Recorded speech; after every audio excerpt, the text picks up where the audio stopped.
Hello friends, welcome back to Sarbath kid channel. நான் கார்த்திகா முத்து. இன்னைக்கு பார்த்தீங்கன்னா மட்டன் உப்புக்கண்டம் எப்படி பண்ணுறதுன்னு பார்க்கலாம். இந்த உப்புக்கண்டத்துக்கு இன்னொரு பேர் பார்த்தீங்கன்னா ஆட்டுக்கறி வத்தல்னு கூட சொல்லலாம். இந்த ஆட்டுக்கறி உப்புக்கண்டத்தை எப்படி பண்ணுறதுன்னு பார்க்கலாம் வாங்க. இந்த ரெசிபி பண்ணுறதுக்கு முன்னாடி நம்ம சேனலை நீங்கள் என்ன சப்ஸ்கிரைப் பண்ணலை அப்படின்னா மறக்காமல் சப்ஸ்கிரைப் பண்ணிக்கோங்க. இப்போ வாங்க இந்த வத்தல் ரெசிபி எப்படி பண்ணுறதுன்னு பார்க்கலாம். ஆட்டுக்கறி உப்புக்கண்டம் பண்ணுறதுக்கு நான் இன்னைக்கு 4 கிலோ ஆட்டுக்கறி வாங்கியிருக்கேன். இதில் கொஞ்சம் போன்லெஸ்ஸாக இருந்தால் ரொம்பவே சூப்பராக இருக்கும். இந்த 4 கிலோ வாங்குறது நல்லா காஞ்சதுக்கப்புறம் அப்படியே பாதியாக உங்களுக்கு குறைஞ்சிருங்க. இந்த ஆட்டுக்கறியை நல்லா வாஷ் பண்ணி எடுத்து வச்சுக்கோங்க. 4 கிலோ ஆட்டுக்கறிக்கு 1.5 கரண்டி உப்பு எடுத்துக்கோங்க. நான் கல்லுப்பு சேர்த்துருக்கேன். இது எல்லாத்தையும் நல்லா மிக்ஸ் பண்ணி விட்டுருங்க. இந்த உப்பு அந்த கறியில் சேர்ற அளவுக்கு நல்லா மிக்ஸ் பண்ணி விட்டுருங்க. நெக்ஸ்ட்டு அந்த ஆட்டுக்கறி எல்லாத்தையுமே ஒரு வடிகட்டியில் எடுத்து வச்சுக்கோங்க. ஒரு அரை மணி நேரம் அப்படியே ஃப்ரீயாக விட்டுருங்க. அதில் உள்ள தண்ணியெல்லாம் நல்லா ஃபில்டர் ஆகி கீழே வந்துடுங்க. இப்போ அரை மணி நேரம் ஆயிடுச்சுங்க. நிறைய தண்ணியெல்லாம் வற்றி போய் ரெடியாக இருக்குது. இப்போ மசாலா ஆட் பண்ணிடலாம். ஃபஸ்ட்டு 2 டேபிள் ஸ்பூன் மஞ்சத்தூள் ஆட் பண்ணிக்கோங்க. இது கூடவே 4 டேபிள் ஸ்பூன் மிளகாய் தூள் ஆட் பண்ணிக்கோங்க. நெக்ஸ்ட் நல்லா ஒரு வாசம் கொடுக்கறதுக்காக 2 டேபிள் ஸ்பூன் சோம்பு தூள் ஆட் பண்ணிக்கோங்க.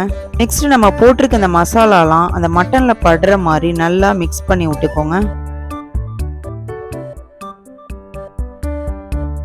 மசாலாலாம் அந்த மட்டன்ல நல்லாவே கோட்டாயிருக்குங்க. பார்த்தாலே உங்களுக்கு தெரியுது.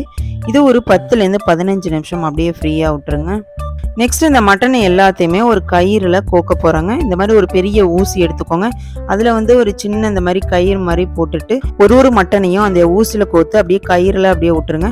ஸோ இந்த மாதிரி எல்லா மட்டனையும் அந்த கயிறுல கோத்துக்கலாங்க.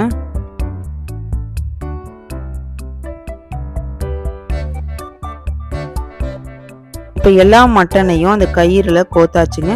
இப்போ நம்ம மொட்டை மாடிக்கு வந்திருக்கோம். இப்போ இந்த கயிறில் பார்த்தீங்கன்னா மட்டன் எல்லாமே நல்லா கோத்து சூப்பராக ரெடியாக இருக்குங்க.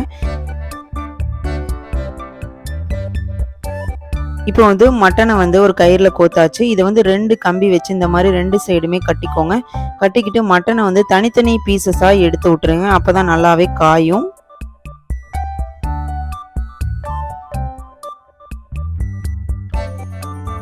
அவ்வளோதாங்க, மட்டனை சூப்பராக அந்த மாதிரி கட்டியாச்சு. அடிக்கிற வெயிலில் 3 நாளில் சூப்பராக அந்த உப்புக்கண்டம் காஞ்சிருங்க.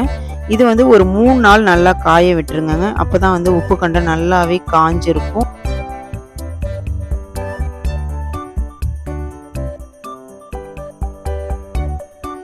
இப்போ 3 நாள் ஆயிடுச்சுங்க. உப்புக்கண்டம் நல்லாவே காஞ்சிருச்சு. பார்க்கும்போது உங்களுக்கே நல்லா தெரியும் பாருங்க.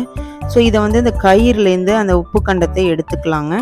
இப்போ எல்லா உப்புக்கண்டத்தையுமே இந்த மாதிரி நம்ம கலட்டி வச்சுருக்கோம். ஸோ பார்க்குறதுக்கே நல்லா காஞ்சு போயிருக்கு.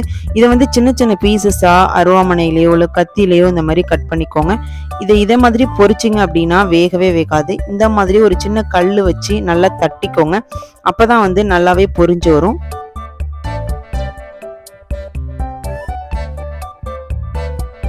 நான் இப்போ கொஞ்சம் உப்புக்கண்டத்தை இந்த மாதிரி குட்டி குட்டி பீசஸாக கட் பண்ணி நல்லா தட்டி எடுத்து வச்சுருக்கேங்க. நெக்ஸ்ட் இந்த உப்புக்கண்டத்தை பொரிச்சிடலாங்க. இப்போ அடுப்பு பற்ற வச்சு ஒரு கடாயை போட்டுக்கோங்க. அதில் 2லேருந்து 3 டேபிள் ஸ்பூன் எண்ணெயை ஊற்றி எண்ணெய் நல்லா சூடு வந்ததுக்கப்புறம் எடுத்து வச்சிருந்த உப்புக்கண்டத்தில் பாதி போட்டுக்கோங்க.